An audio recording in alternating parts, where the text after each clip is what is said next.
pero en esta clase vamos a ver que los teoremas más importantes relacionados con continuidad. Porque, pues no sé si lo recuerdan, pero en cálculo 1 había algo llamado teoremas fuertes de continuidad. No servían para demostrar muchas cosas, ¿no? Si una función tenía ceros en un intervalo, si una función tenía máximo o mínimo, podíamos demostrarlo usando los teoremas fuertes de continuidad. Y vamos a intentar generalizarlos.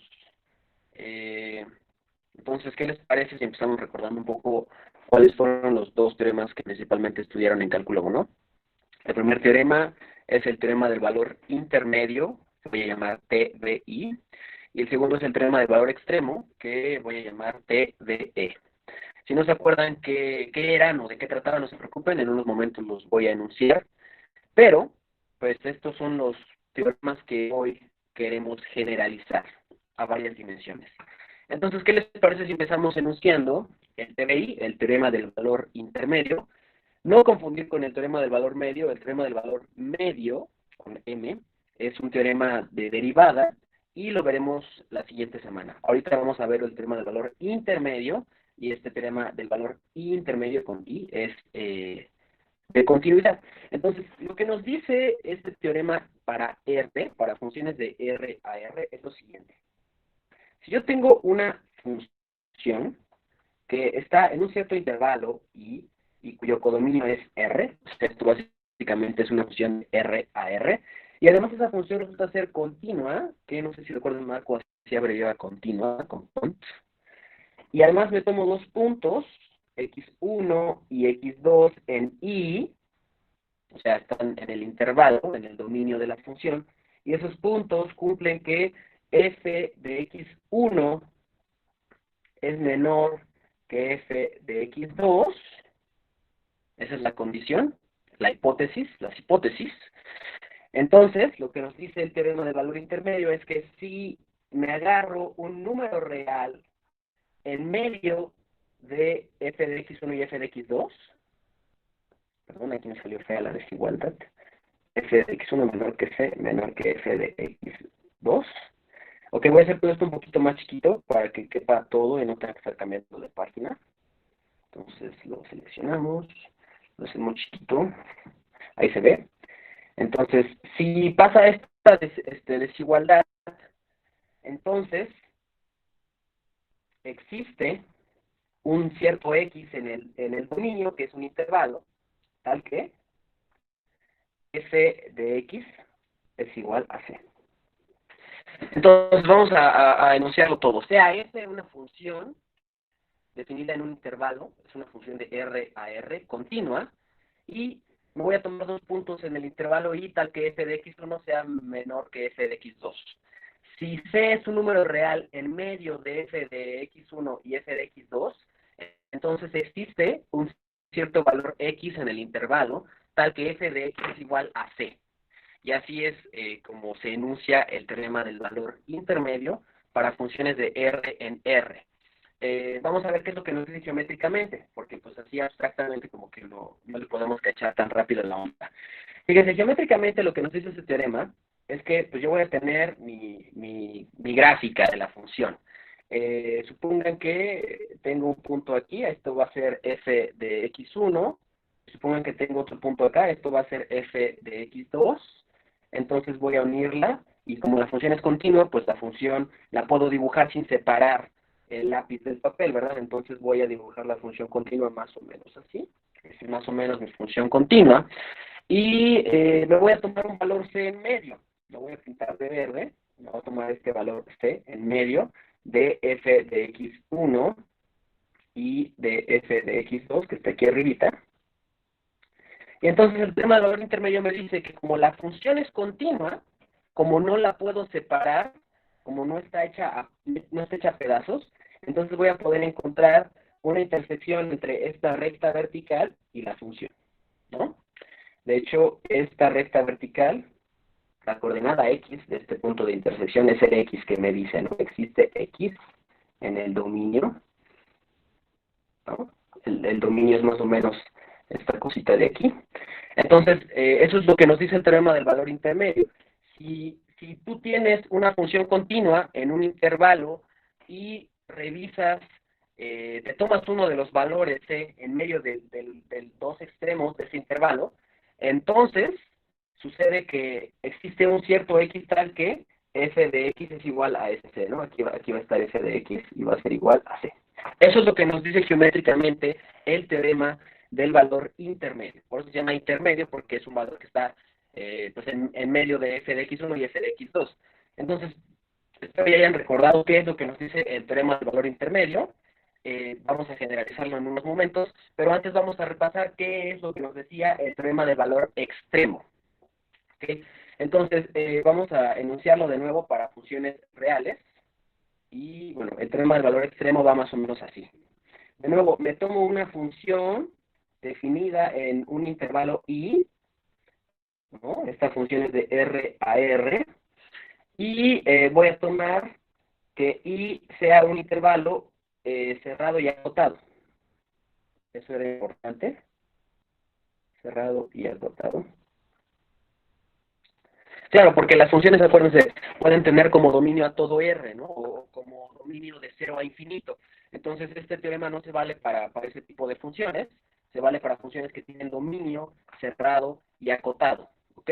Entonces, dada una función que tiene un dominio, un intervalo I cerrado y acotado, entonces, esto es como por automático, van a existir x1 y x2 en el intervalo, tal que f de x1 es menor o igual que f de x, menor o igual que f de x2, y esto va a pasar pues, para todo x en el intervalo y. Eso quiere decir que la función tiene valores extremos, o sea, tiene máximo y tiene mínimo. Y esto es consecuencia de ser puramente una función continua definida en un conjunto cerrado y acotado. Es un teorema bastante bonito, nos da la intuición de que existen máximos y mínimos antes de estudiar derivada. ¿Y qué les parece si vemos una interpretación geométrica de cómo se ve esto? Entonces, de nuevo, yo voy a tener mi plano, ¿no? Porque ahí va a vivir la gráfica de la función de R en R, y pues le voy a tomar mi dominio. ¿Qué les parece si voy a tomar un puntito de este lado, voy a poner otro puntito de este lado, y voy a dibujar mi función continua? Como es una función continua, pues es una función que yo puedo dibujar sin la necesidad de separar el lápiz del papel, entonces se va a ver más o menos así, imagínense. Se va a ver más o menos así, así y así. Esa es mi función continua. ¿Ok? Entonces, si se dan cuenta, esta función continua, pues de hecho está definida en un cierto intervalo, ¿no? Aquí está mi intervalo, es un intervalo cerrado y acotado, y entonces en efecto se cumple el teorema del valor extremo, ¿no? Porque yo puedo encontrar al menos un punto que es mínimo y al menos un punto que es máximo. Y esos puntos son demasiado fáciles de identificar.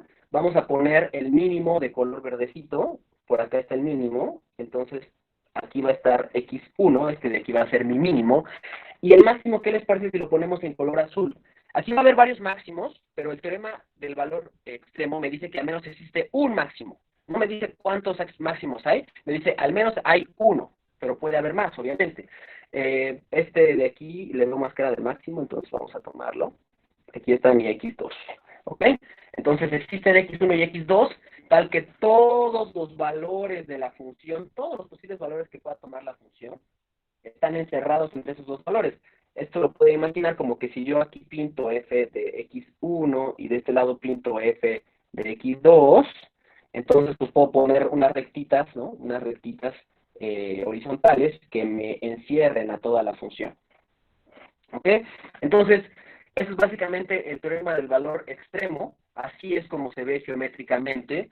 Y pues estos son los dos teoremas fuertes que estudian en continuidad, en cálculo 1. Entonces vamos a intentar generalizar los dos. El primero que vamos a generalizar va a ser el teorema del valor intermedio. Y para ello voy a enunciar un teorema auxiliar, un teorema que me va a servir para demostrar el teorema del valor intermedio en funciones de Rn en R. Entonces, este teorema me dice que si tengo una función que va de Rn a Rm, que está definida en un cierto conjunto A y es continua en ese conjunto, y ahora me tomo un subconjunto de ese dominio. Si B es conexo, entonces la imagen f de B debe ser conexo.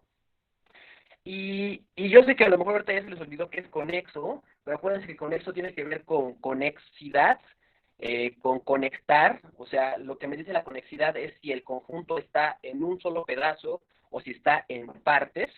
Y vamos a ver cómo se ve geométricamente este teorema. Fíjense, lo que nos dice básicamente el teorema es que si una función es continua, si el dominio es conexo, entonces el codominio también debe ser conexo. Eso es básicamente lo que me está diciendo el teorema. Vamos a ver cómo se ve geométricamente. Voy a dibujar y ustedes me van a decir si se puede hacer esto o no. ¿Ok? Entonces, imagínense que yo tengo mi conjunto. De este lado me salió un poquito grande. ¿Qué les parece si quitamos un poquito el volumen? Supongan que todo esto es mi conjunto B. Todo esto que estoy marcando. ¿Ok? Todo esto que estoy marcando es mi conjunto B. Y yo agarro una función continua y digo, bueno, se la voy a aplicar. F es continua. Y cuando yo me fijo en la imagen de la función, resulta que ahora mi función se ve así. Aquí aparece un triangulito, aquí aparece otro triangulito, aquí aparece una especie de cuadrado. Mi pregunta es, ¿esto se vale si la función es continua? Supongan que todo esto que puse aquí, todos estos pedacitos de aquí, son f de b. ¿Ok? Todo esto que está de este lado es f de b. ¿Se vale esto si la función es continua? Pues no, la respuesta rápida es que no se vale. Porque si f es continua, lo que tiene que hacer es regresarme un conjunto f de b conexo. O sea, el conjunto f de b, la imagen de la función, debe ser un conjunto que está completito, que no está en partes. Y en este caso veo que mi conjunto f de b se conforma por tres partes. Un triangulito hacia arriba, un triangulito hacia abajo y un cuadrado. Entonces, esto es básicamente lo que nos dice este teorema, que si el dominio es conexo, esto de aquí no puede pasar si yo le aplico una función continua. La función continua obliga a conjuntos conexos a ir a conjuntos conexos. Una función continua no puede darme un conjunto disconexo en la imagen si mi dominio, si mi conjunto de entrada era un conjunto conexo. Entonces, esto de aquí lo voy a poner con moradito, esto de aquí no puede pasar. No puede pasar que si yo tengo un conexo en el dominio de la imagen me dé un disconexo, y eso es básicamente lo que nos dice el teorema. Todo conjunto conexo va a dar en la imagen a otro conjunto conexo. ¿Ok? Entonces, un corolario de este teorema, eso lo van a demostrar con el marco, es que pues se vale el teorema del valor intermedio para funciones de Rn en R. Dada una función A, dada una función en un dominio A que está en Rn y me da valores a R, continua en ese conjunto A, si me tomo un subconjunto B de A conexo y me tomo dos puntos en ese conjunto B, tal que f de x1 sea menor que f de x2, pausa aquí, observen que sí puedo comparar estos valores porque están en R, su imagen son valores reales, entonces sí los puedo comparar, por eso es que el codominio pido que sea R. Entonces, dado una función continua, dado dos puntos en un conexo de este dominio, tales que cumplen esta desigualdad de acá, y de nuevo se vale la conclusión. Si C es un valor en R, tal que está encerrado entre f de x1 y f de x2, entonces existe un punto x en el B, que es el conjunto conexo, tal que f de x es igual a C. ¿Ok? Entonces, ahorita les voy a enseñar en GeoGebra un ejemplo geométrico de cómo es que se ve esto, pero si se dan cuenta, en esencia es el mismo teorema que ustedes vieron en cálculo 1, solamente le estoy agregando esto de ser conexo.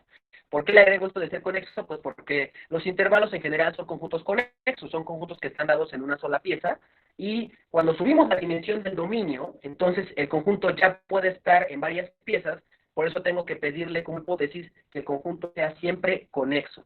Entonces, dado a una función continua en A y un subconjunto B conexo del dominio, si tengo dos puntos tales que f de x1 es menor que f de x2, entonces si C es un número real entre estos dos valores f de x1 y f de x2, existe automáticamente un punto x en B tal que f de x es igual a C. Entonces vamos a ver esto con un ejemplo, y esta primera parte pues la van a imaginar como cuando veían el teorema en R, ¿no? Si se acuerdan, así es como se ve el teorema en R. tengo una cierta función continua y si yo me tomo un valor en la recta de los números y, o sea, si me tomo una recta horizontal paralela al eje X, entonces esa recta intersecta a la función. Esto es lo que vimos al inicio, ¿se acuerdan? Así es como se ve. Pero esto de aquí también se vale en dimensiones mayores, y es lo que me dice el teorema que acabo de enunciar. Fíjense, voy a rotar tantito esto, y así es como se ve el teorema del valor intermedio para funciones de dimensión mayor. Pero fíjense que la idea es la misma, solamente cambia la dimensión. Ahorita, hace rato, cuando puse esto en la pantalla, pues aparecía como si fuera una función de R en R, pero cuando le di la vuelta, se dan cuenta, es la misma idea. Ahora tengo una superficie, que es lo que me pinta una función de Rn a R, y la estoy intersectando con un cierto plano. Claro que si aumento la dimensión podría llegar a ser un hiperplano, etcétera, etcétera, pero lo importante es que la idea es la misma. Si mi superficie es continua, vean que es continua en todas partes, no tiene ningún corte, ningún doblez extraño, es continua en todas partes. Si yo intercepto un plano paralelo al plano XY, entonces siempre hay solución, siempre va a haber una solución tal que f de x, tal que mi función sea igual a este plano. Y así es como se ve el teorema del valor intermedio para funciones de Rn en R. ¿Okay? Así es como se ve de R a R, así es como se ve para funciones de Rn a R. Ok, entonces ya tenemos una idea geométrica de qué es lo que significa el teorema del valor intermedio, lo generalizamos de una forma muy sencilla. Y ahora, ¿qué les parece si hacemos lo mismo, pero para el teorema del valor extremo? Entonces, de nuevo voy a recurrir a un teorema auxiliar. Es un teorema que como corolario va a tener la generalización del teorema del valor extremo. Y este teorema me dice lo siguiente. Sea f una función de Rn a Rm continua en A, y me tomo un subconjunto B en A. Si B es cerrado y acotado, entonces la imagen f de B debe ser cerrada y acotada. De nuevo, se parece al teorema que vimos hace rato, ¿no? O sea, el teorema que vimos hace rato era que si me tomaba un conexo, entonces f de B es conexo, y aquí pues es algo similar. Si B es cerrado y acotado, entonces f de B debe ser cerrado y acotado. Vamos a darnos una idea geométrica de qué es lo que nos dice este teorema. Entonces, voy a tomarme un subconjunto B cerrado y acotado.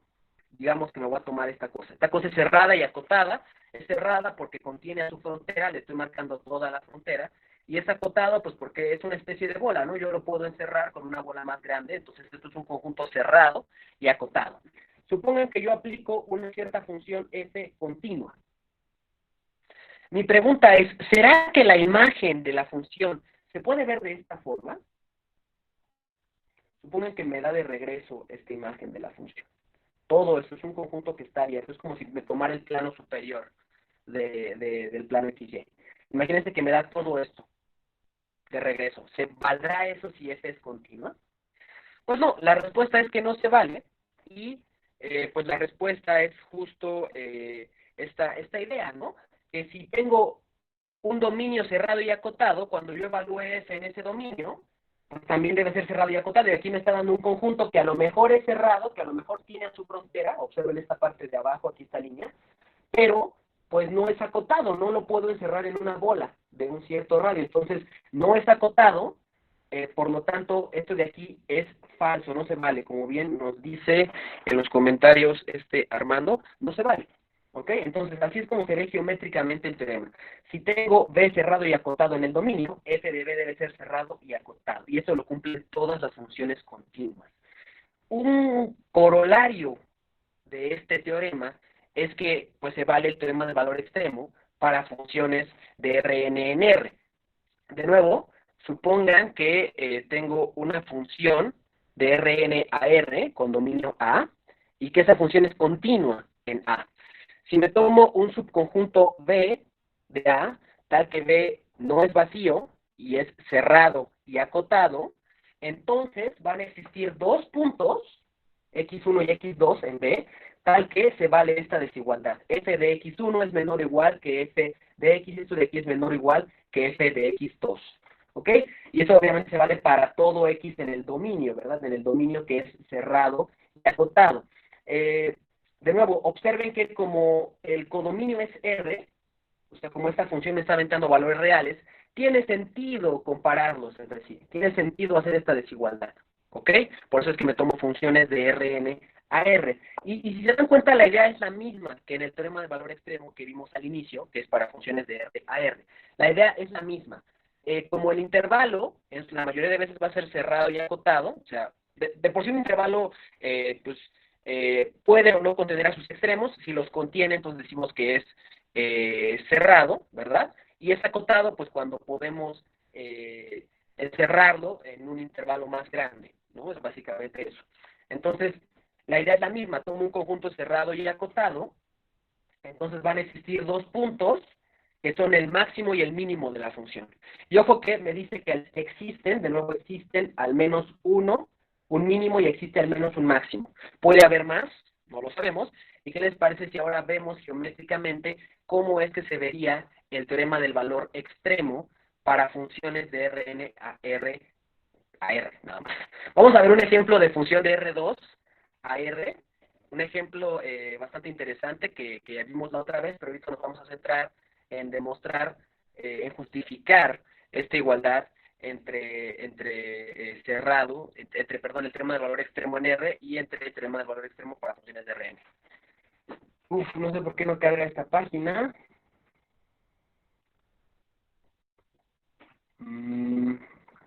Híjole, déjenme ver, no sé, según yo no es problema de internet. Ahorita me abrió bien la primera de GeoGebra, no sé por qué no me abre esta. Ah, miren, esta sí la abrió. Déjenme ver. Perdón por estas fallas técnicas, pero según yo ya estaba. Bueno, si no, ¿qué les parece si agarramos esta de aquí y aquí mismo lo hacemos? Fíjense, primero que nada voy a definir mi dominio. El dominio yo lo voy a definir como un cuadrado que está en el plano XY. Entonces, me voy a ir a opciones y voy a marcar este dominio. Entonces, fíjense, para marcar el dominio, lo único que hago es usar este recorte. Ese cuadrado gris que apareció abajo va a ser mi dominio y toda esta es como la zona en la que puedo trabajar. ¿Ok? Entonces, mi dominio es ese cuadrado que está ahí abajo. Si se dan cuenta, es un conjunto cerrado y acotado. Es cerrado porque contiene su frontera y es acotado pues porque está encerrado, ¿no? Lo puedo encerrar en un conjunto más grande. Entonces, vamos ahora a dibujar una función y vamos a ver cómo es que se ve el máximo y el mínimo en esta función. Entonces, fíjense, la función que voy a escoger, la función que les tenía preparada en el anterior, es esta, x cuadrada menos y cuadrada. De aquí a lo mejor algunos ya la conocen, es la famosa silla de montar. Y vamos a dibujarla. Cuando la dibujo se ve así. Así es como se ve mi función. Pero observen que como el dominio es nada más el cuadrado gris que está en la parte de abajo, entonces la imagen tiene un límite. La imagen tiene este límite que está demarcado por este cuadrito que aparece transparente arriba, y también tiene un mínimo, ¿no? Que está marcada por este cuadrito transparente que aparece en la parte de abajo. ¿Ok? Entonces, voy a tener un cierto máximo y un cierto mínimo. Déjenme ver si puedo marcar, por ejemplo, z igual a 6. Ok, tengo que hacerlo un poquito más arriba. Z igual a 6.5 quizá. Ok, sí, miren, así es como se está, como imaginamos el teorema del valor extremo. Esta función alcanza muchos máximos. De hecho, si se dan cuenta, intercepta al plano maximal en una cantidad infinita de puntos. Lo intercepta en toda una hipérbola. Sin embargo, el teorema del valor extremo pues se sigue cumpliendo porque lo que me dice es que al menos existe un punto. Aquí existen un montón de puntos máximos, son todos estos puntos que están intersectándose con el plano azulito que acabo de poner. Y lo mismo se vale para valores mínimos. Fíjense, si yo ahorita le pongo menos 6.5, entonces ya no se ve. Déjenme ver cuál. Ah, ok, está más recortado, es menos 3. Ok, déjenme ver, aquí está menos 3. Ahí está, menos 3.5 quizá. Ahí está. Y de nuevo se vale el valor extremo para mínimos, ¿no? En este caso, los valores mínimos, pues son todos esos valores que interceptan a este plano, y observen que de nuevo es una cantidad infinita numerable, es toda una parábola, es toda una hipérbola, perdón, de valores, pero pues el teorema del valor extremo se sigue cumpliendo porque lo que me dice es que al menos existe un extremo. No me pone la cantidad que existe, puede haber, por ejemplo, aquí hay una cantidad infinita, no numerable de extremos, mínimos y de extremos máximos, pero el teorema me dice que al menos existe uno, ¿ok? Entonces esto fue básicamente el teorema del valor extremo, así es como se ve. Si se dan cuenta, todos los valores que puede tomar la función están encerrados en los planos que puse. Es un plano azulito, bueno, los dos son planos azulitos, es un plano azulito que está arriba y otro que está abajo. Entonces así es como se ve el teorema del valor extremo para funciones de Rn a R, ¿ok? Entonces, pues bueno, eso fue básicamente lo que vimos hoy. Hoy estuvimos estudiando teoremas fuertes de continuidad. Vamos a dar un pequeño repaso rapidísimo para acabar la clase. Lo que vimos fue teoremas fuertes de continuidad. Y ustedes en cálculo 1, pues estudian principalmente dos teoremas fuertes. El primer teorema fuerte se llama teorema del valor intermedio, TVI, y el teorema del valor extremo, ¿no? TVE. Entonces, lo interesante de estos dos teoremas es que nos dan información sobre la función continua, ¿no? En este caso, el teorema del valor intermedio nos dice que si la función es continua, entonces, si yo me tomo un valor entre f de x1 y f de x2, dos puntos dentro del intervalo, ¿no? Entonces, existe un x tal que f de x es igual a c. Les hice un dibujito más o menos decente de cómo es que se ve geométricamente. Así es como se ve geométricamente el teorema del valor intermedio. Y pues es básicamente lo que nos dice, que existe un valor intermedio entre f de x1 y f de x2, tal que la función es igual a ese valor intermedio. Y luego vimos el teorema del valor extremo, ¿no? Que nos dice que si la función tiene un dominio cerrado y acotado y además esa función es continua, entonces van a existir dos valores, x1 y x2, tal que f de x1 menor o igual que f de x menor o igual que f de x2, para todo x que pertenece ahí. O sea, la función tiene máximos, tiene extremo mínimo y extremo máximo. Y así se ve más o menos geométricamente, ¿no? La función es continua, por lo tanto, en este intervalo, que pinté de morado, pues siempre va a existir al menos un mínimo y al menos un máximo. ¿Ok?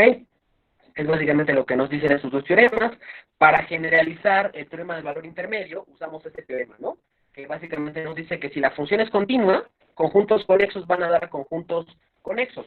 No puede pasar, por ejemplo, esto que les dibujé hace rato, ¿no? No puede pasar que si tengo un conjunto conexo, un conjunto que está hecho de una sola pieza, entonces la función, la imagen de la función continua, me dé un conjunto disconexo, un conjunto en partes, en piezas diferentes. Y el corolario de este teorema tan simple es que pues se vale el teorema del valor intermedio para funciones de Rn a R. Vimos un ejemplo geométrico hecho en GeoGebra. Y lo mismo pasa con el teorema del valor extremo, ¿verdad? Al teorema del valor extremo ahora ocupo este nuevo teorema que me dice que si una función es continua, si el dominio es cerrado y acotado, la imagen debe ser cerrada y acotada también. Es decir, no pueden pasar cosas como la que dibujé, ¿no? No puede pasar que si yo tengo un conjunto cerrado y acotado, la imagen de la función continua me dé un conjunto que a lo mejor es cerrado, pero que no es acotado. O al revés también se valdría. A lo mejor les puedo poner un conjunto que es acotado, pero que no es cerrado, y eso tampoco se vale, porque el teorema me dice que si F es continua, entonces si esto de aquí, si B es cerrado y acotado, F de B también debe ser cerrado y acotado.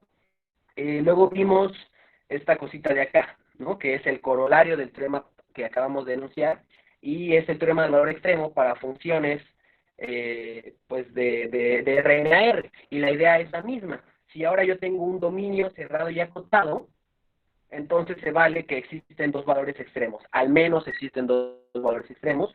Como vimos en el ejemplo de GeoGebra, puede haber una cantidad infinita de valores extremos. Aquí, por ejemplo, vean toda esta intersección. Son valores extremos de la función, valores que son mayores o iguales a cualquier otro valor de la función, y son una cantidad infinita, ¿no? De hecho, esto es toda una hipérbola de valores extremos. Entonces, lo generalizamos, pusimos el ejemplito de GeoGebra, y eso fue básicamente todo lo que vimos hoy. Entonces, pues eso fue básicamente todo sobre teoremas de continuidad. Son teoremas bastante interesantes, van a ver, tienen bastantes usos. Para optimización y todo eso se ocupan esos dos teoremitas, si no se sabe derivado, obviamente. Y pues lo que vamos a ver mañana es ver más cosas sobre continuidad. Vamos a acabar toda la parte de continuidad. Vamos a combinar todo lo que vimos la semana pasada de topología con lo que vimos esta semana sobre continuidad. y vamos a ver pues los temas más importantes y también vamos a ver algo sobre continuidad uniforme, no sé si se acuerdan de eso. Pues mañana lo vamos a ver. Entonces, pues gracias a todos por venir y pues nos estaremos viendo mañana. Chao. Hasta luego, Alexi. Buen día a todos. Hasta luego, Gaby. Adiós, Andy. Adiós, Jorge. Adiós, Monse. Adiós, Daniel. Adiós, Jorge. Jorgito, gracias por grabar.